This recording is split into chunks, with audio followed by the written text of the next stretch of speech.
Welcome to Decaf from two separate sides of the country. I'm still here in Tennessee with Mark's little pup Sloan, who is just really here for the party, while he is gallivanting across the West in Utah this week. How is it? It looks great there. It's great. Yeah, you can I'm in Park City right now. You can kind of see the background there. You can see the mountains. So it's a nice place. Yeah, this is probably the first time here too. I really like it here. I love it. Well, next week we'll also be doing our podcast from the mountains, but from different mountains. We'll be in Gatlinburg on our staff retreat, or in 2 weeks, I Yeah, as I guess. say, I hope that's not next week. I really messed up. Okay, good. In 2 weeks, we'll be back in some different mountains, but you enjoy those for now. They're prettier than what we've got here in Tennessee, I have to Yeah, say. a little bit. Yeah, with the it's cool that it's like 75 degrees and there's still like snow on the top of the mountains. It's nice that you can still see the snow-capped mountains. So it's a cool area. I love that, and y'all setup is great. Y'all, I told Mark it's a shame you didn't play golf because there's a beautiful golf course at this resort right next to Yeah, it. and this was again. If you want to talk about COVID, like if anything good that came out of it, I'm staying at the Waldorf Astoria, so it's like a super nice hotel. I got it for the equivalent at all points, but I did it during COVID when nobody's actually like I booked it when nobody's saying like I think it'll probably be back to normal-ish by this time. So I got it for the equivalent like $125-$150 a night, and it's like a $700 night hotel now. So I really got a great deal and didn't pay even $1 for it. So you can't beat that. Yeah, that's pretty sick. I totally understand why y'all are there. Just drink that water because you're a little higher than you are I here. know. I noticed that a little bit. Yeah. So I'm drinking as much as I can. Well, let's jump into some topics because our first topic today has had me excited since I first heard about it this morning. Clay Travis is kind of the new Rush Limbaugh. Now, no one can be Rush Limbaugh, okay? I've talked about this before. I'm a Rush baby. But Clay Travis and Buck Sexton are taking Rush Limbaugh's radio spot time to talk about conservative topics. And there's a lot of hot takes about it. Say what you want. I'm pumped. I'm so excited about this. Mark, I don't know if you agree with me or not. You're making some faces. Oh no! So here's the thing: I don't listen to talk radio much. I know it's kind of a big thing. I don't really listen to talk radio. I like to read more on like opinion stuff online than I listen to talk radio. But I think Clay Travis is fantastic. And I mean, if you want to talk about like a personality, I mean, that's kind of what Rush was too, right? It wasn't necessarily what he was saying. I mean, part of it was what he was saying, but it's his personality that people really liked or hated, but they listened. I agree. But I never heard Buck Sexton talk. I like him on Twitter. He's a good Twitter follow, but no, Clay Travis is a great replacement. I mean, and it's smart too, because they understand that they need to attract a younger audience. Yes. Part of the issue, I think, with Rush's audience is a lot of, I mean, one of the things that he was successful was it wasn't just old people that listened to him. Yes, So many people, exactly. so many young people, even like, again, you talked about being like, about him, but people our age are kind of turning off the radio, not doing it. So I think it was really smart to bring in two younger to kind of bring in that sports, that younger crowd. And I mean, that's the future of the country, right? These 70, 80-year-olds are going to die off. I mean, I hate to say that, but like they need to make sure they have an audience. So I think it's a great hire. And I hope they talk about sports too, a little bit. I do too. And what I think is very interesting is that Clay Travis, even in his own, when he tells his story, he talks about how he voted for Hillary, he voted for Obama, and then he realized that the policies of the left weren't paying off and they were wrong. And woke culture was destroying a lot of things that he loved. And so he has made it his personal mission to educate young people on why things that don't make sense are stupid and should not be perpetuated constantly. And I think it's going to add it's going to really zhuzh up that afternoon radio spot, like you said, and draw in a crowd that wouldn't normally listen. And that is interesting because, I mean, Rush is clearly a conservative, right? I don't think Clay Travis would call himself that. I mean, like he worked for Al Gore. And like you said, I think he voted for Trump. That was the first Republican he voted for. I still don't think he's not as conservative as you might think for somebody there. I think he's probably a little bit center right at this point. He just kind of has common sense, which is so sorely needed right now. So it'll be interesting to see if Rush's audience comes over, because I mean, Rush has always kind of been a stalwart conservative, and I don't think Clay Travis is, especially on social issues, I don't think he is that. So it'll be interesting to see what kind of doing a more middle of the road, a little bit right person with a lot of great common sense though and great takes, how that will do in the ratings. Well, yeah, and he's not afraid to say what he thinks. And Buck Sexton is clearly a conservative. So it's kind of an interesting, kind of a middle of the road right, and then a pretty far right guy. So it should be interesting to see how that goes. But I will listen. I don't listen to talk radio. I'll at least listen once or twice to see if I like it. Oh, I'm absolutely going to listen. I think it's going to be, I usually, when I'm working in the afternoons, turn on Jeopardy while I'm having my afternoon Coke Zero. But instead of Jeopardy, I'll be listening to the radio at least for a few weeks to see how things go. I'm excited for them. I think it'll be really great.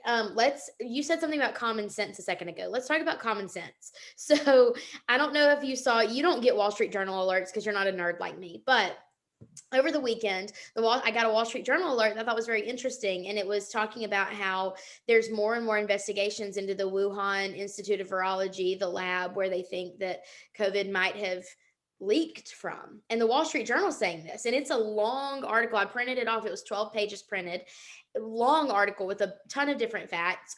As the week has gone on, people have been calling out Dr. Fauci for changing his tune on it. Now, Facebook, as of last night or this morning, gosh, time, what is time?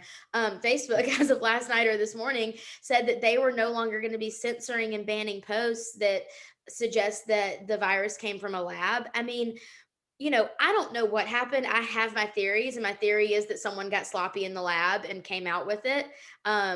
Because of the Wall Street Journal article, which if you haven't read it, you should read it. It says that there were scientists that got sick a long time ago, back in 2012, and they're thinking that this might be what they got sick with after they were cleaning up bats and getting bat stuff out of a cave, whatever. All I'm saying is, I don't know what happened, but I'm really glad that people are starting to explore the possibilities of, oh, maybe this didn't come from some guy in China eating bat soup. Like, let's really talk about this. The bigger issue, I think, is that Facebook was banning posts like that in the first place. I do think so, and I do think we have this tendency, and I get it, but like, we're going to put all conspiracy theories together, right? But some are a lot more likely than others. I mean, this whole idea, it's like China's not going to be honest about with us. They have never been honest. So like, taking them at their word, or taking even the the UN or whatever, like, I feel like that's something that should be explored. I don't know what happened. I think it's ridiculous that even the craziest conspiracy theories that Facebook bans in the first place, but like, yeah, I think there's a possibility that's happening. And I even saw that like Vox changed their website. Did you see that? I Vox know. changed the language they used to be like, we don't think it's this, as the fact check was like, oh, it definitely isn't this. So there's this whole idea, and I do think a lot of the people, if you go with enough conspiracy theories, you're gonna get one right eventually. And this was that one. But this is one that, I mean, we don't know, still don't know what happened, but it was too. I think even the smartest person who's not like, I mean, I'm not a conspiracy theorist, but even I'm like, well, I don't think we know where this came from. I don't know if it's from a lab or not, but this idea that China is being honest with us is insane. Yeah, definitively ruling out a lab leak. Like, Yeah. it didn't have to be diabolical, it didn't have to be intentional, Yeah. but Oh, yeah. ruling Yeah. out an accidental lab leak from a lab where it started, where they're doing research on these types of viruses, was so short-sighted and just so stupid. Like, China has absolutely no reason to be honest. They never have been before. And they look bad. I mean, whether it was intentional or not, they look bad because like this all came from our country and us not being, safe enough, and these scientists not being safe enough. So, and Rand Paul looks great. I mean, he's kind of talked about this the whole time. But we should always realize not every conspiracy, and there is a lot of like, I mean, there's a lot of COVID conspiracy theories, and there's a lot of stuff that's completely unproven that people keep talking about. It's like, like all these things, whether it's the vaccine, whether it's but like, this is not the same thing. There was always a question about how this happened, and there was never really an answer. We never got an answer. I think people were so concerned with, let's try to fix this, let's come up with a vaccine, let's do all these things, that they kind of worried less about where it came from. And now that we're getting kind of things The back dust together, is settling. exactly. So I'm glad, and I hope that's something like people like Facebook understand, that some of this stuff, it can be true. Just because you think it's a conspiracy theory, it doesn't mean it's not true. So that the whole idea that you're banning it because you're saying it's not true, you have no idea. So I hope that they learn from that. And I hope all these, fact checkers who said, oh, it's impossible. Like, well, how are you fact checkers? If it's like, it clearly is actually possible. We don't know what happened, but it is possible that happened. I've known people who are fact checkers, and they're not that smart. And so if a fact checker is fact checking something, like, show me your credentials to tell me and to tell the whole world that I'm wrong and should be censored for posting something. Where are your fact checker credentials? Your credentials and what what are you trying to accomplish? I mean, know. there's no doubt that some of these people have political leanings. Oh, and they're for going to sure. be a lot harsher. And it's like, and even making fun of fact check, it's like they said, oh, you know what? They said, oh, fact check false. Robert Byrd never was a KKK, whatever. And like, and if you read longer, it's like, well, he was part of the KKK. He just wasn't what they're saying. It's like, okay, well, you're missing the whole point of the fact check if that's what you're doing. You know, Yeah. he was part of the KKK. That's the point. That's the point. Yes, everything. Gosh, the fact checkers, how they have jobs, I do not know. You said something I want to circle back to really quick before we move on to the next one. This is kind of a funny thing. We were talking about COVID conspiracy theories. This isn't necessarily a conspiracy theory, but I was watching SNL last week and it was their season finale, and they were talking about all the crazy stuff that we've heard about COVID over the last 18 months. And one of the things that she said, I want to know what the craziest thing is that you heard. One of the things, I don't know if you heard this at the beginning, but they were saying if you could hold your breath for 10 seconds, you didn't have COVID. Oh, no way. You remember that? I did not. I don't remember that. That's crazy. I did it all the time. Like every morning I would wake up and hold my breath to see if because we didn't know. Yeah. Yeah, Did that's you hear true. anything like that? I mean, it wasn't that crazy, but the whole idea that you could get like surfaces were the main thing that spread it, and then like Yes. months later be like, no, surfaces do not spread. It's like, well, that's completely opposite of what you said, and that was something from the actual CDC. So I mean, I'd be interested to go back and look at all of their statements and how those have changed. Like me literally wiping down all my groceries with a Clorox wipe. And then oh yeah, and those do nothing, right? The whole that has nothing to do with it. The Clorox wipes help you stay clean, but they have nothing to do with COVID. I know. Isn't that insane? Like, I mean, I was one of them. Wow. That's wild. But my friend had a great, he went, because obviously you see all these like, you know, COVID, whatever, not truthers, but the kind of the crazy COVID people. Yeah. But he wants to wear shirts it's like I follow CDC guidelines, and then point out when he's not wearing a mask, just to be like, hey, look, this is what they're saying now. So anybody who's wearing a mask, you guys have no idea what you're talking about. Man, it's felt nice to like wear my lip gloss in public and look like a real person again. It's been really nice. And like smiling at people in the service industry. Man, can you imagine like being in the service industry and not knowing if anyone's smiling at you and they bring you your food or something for a whole year? Just, it's been nice to smile at people again. I'm guessing they're just happy to have jobs again, more than anything. That's so true. It is but we're lucky, right? I'm in Utah right now. Obviously, it's very loose here. We're in Tennessee. A lot of states still have mask mandates. You know, we're lucky that we have some type of freedom, and all these states that have mask mandates still, I would say, you know, if I'm vaccinated, I mean, I wouldn't care what my political things are. I'm not going to vote for you. If you are doing this to me and you're going against all the science, like just, it's obviously a political thing for you at this point. I would never vote for somebody who is still pushing a mask mandate. Yeah, it's completely nonsensical. I totally agree with you. Follow the science, everybody. Follow it. Another interesting thing in healthcare that's happened this year that the pandemic highlighted, and we've talked about this a couple of times, but certificate of need laws in Tennessee were, if you don't know what certificate of need laws are, it's basically when a health facility has to get a permission slip from the government that goes before a board of their competitors to open a new facility in the state. And we've been long advocating for the reform or entire repeal of CON laws in Tennessee. And we took a bunch of great steps in that direction this year. CON reform happened. And already there have been rural hospitals that are opening back up. And it raises the question of, why would people ask us all the time, why aren't you pro Medicaid expansion? We have to explain it. But when it comes down to it, we're pro solutions that actually work. And Medicaid expansion, sure, has been shown to slow down the closure of rural hospitals for a year or whatever. But CON reform, actually granting hospitals and medical facilities permission to open up in rural areas without having to go before a board of their competitors, that actually does contribute to the well-being of patients' lives and patient outcomes. And so I just wanted to bring that up while we're talking today about all of these health things, just to say, you know, during the pandemic, Governor Lee rolled back a lot of the CON restrictions. If we have a restriction that has to be rolled back during a pandemic that pertains to healthcare, why is it necessary in the first place? And so it was a really exciting thing to see that happen and to see it already taking effect. I'm pretty fired up about it. Yeah, Justin wrote a good blog post on it, but I want to say one thing about Medicaid expansion. It's actually really important for me to say. Okay. There's a lot of people who disagree with us on that, right? That we did not expand Medicaid, and they're obviously entitled to their opinion, whatever. I mean, people have different views. This whole idea, I can't, I'm done with this whole idea that like, because you disagree with somebody on a policy, that you're killing people, because that's insane. And it just shows a lack of understanding. We have these other solutions. We want to solve things.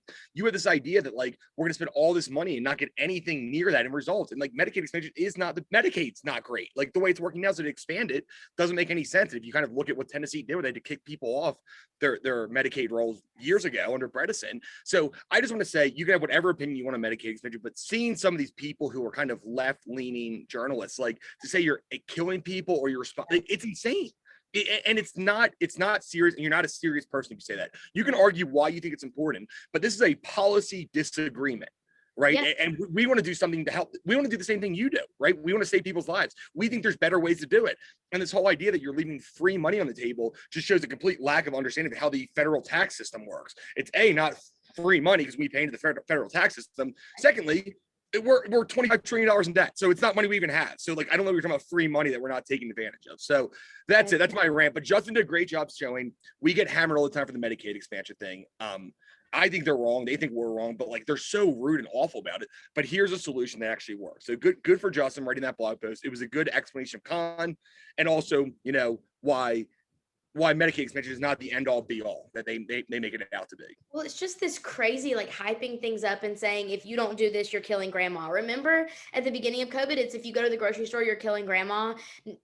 For years and years, even before that, we were like the OG "you're killing grandma" accusers because we didn't want Medicaid expansion. They said we were killing all these people. That's just not the case. And so, yeah, Obama. But if you have to use that, it's clearly at that point an emotional argument, and it's not based in fact. I mean, if you have to use, I don't agree with them. So they're killing people. Like, yeah, we've heard it so many different times, and it's something the left keep. Like, I feel like the left in the past, I'd say couple years, maybe 5-6 years, have used this kind of fear a lot more than they had previously. Of like, I love it. If you don't agree with us, you want people dead. It's like you can't have a rational argument with somebody who says that. Well, it's complete, back in 2014 when this kind of started, I remember I was in my first political job and people started saying, you want to kill people, whatever.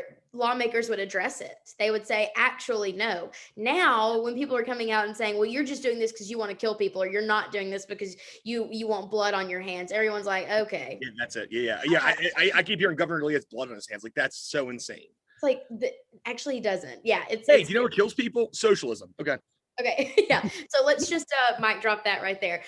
Speaking of mic drop, last fun thing. I went to a live show last night. One of my friends played. She's doing a 6-week residency at a bar on Broadway. Went to my first live music last night, post-pandemic. It was so much fun. Mark, you went to an NBA game. So much fun. What are you most excited about now that things are getting back to normal, entertainment-wise? No, I actually think it's probably concerts. I mean, it was awesome to go to this Jazz game. I think it was an incredible experience. I love going to sporting events. I've actually found now that I'm older that I maybe like watching on TV more than I realized because you get a better view. But I think that whole concerts thing, because I mean, we live in a city where we're so lucky, right? Nashville has like all these great art, no matter what kind of genre of music you like, and all these great shows. And I didn't go to a lot before that. Like, I really missed that. So I've already been to 2 shows. So I actually think it's a concert. And I think you probably agree.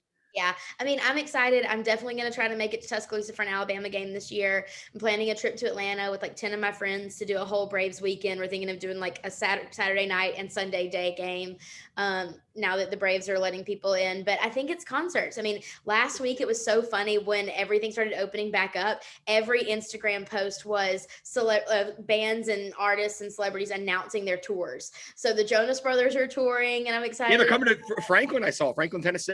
I know. I can't wait to see the Jonas Brothers. A lot of them are doing outside shows, which will be fun. I've gone to many a show in the rain, and that does not faze me.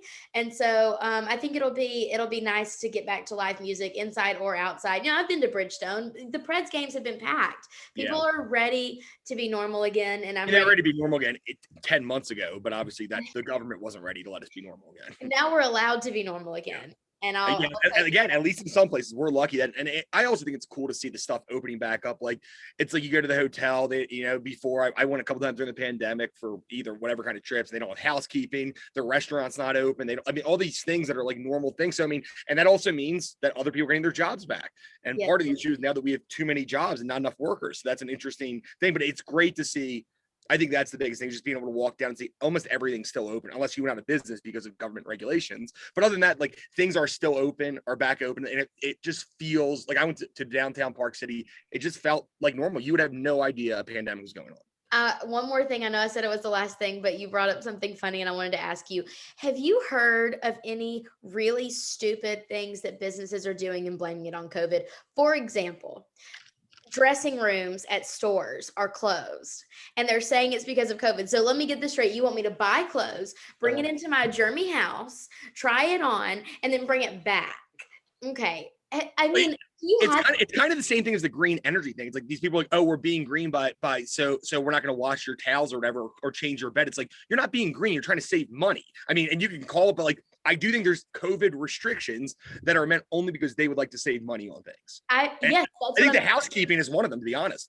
Like housekeeping in hotels, I think is one of the ones where like, oh, we're not doing housekeeping because we're scared of the spread. It's like, well, it can't spread on surfaces. We already know that. So why don't you like you just want to cut people's like hours or time? You're blaming it on COVID. But yeah, I think that's an easy way because nobody's gonna question you. Right? Like, oh, because of COVID, we can't do this. Like, hey, we're saving a bunch of money. Isn't that awesome?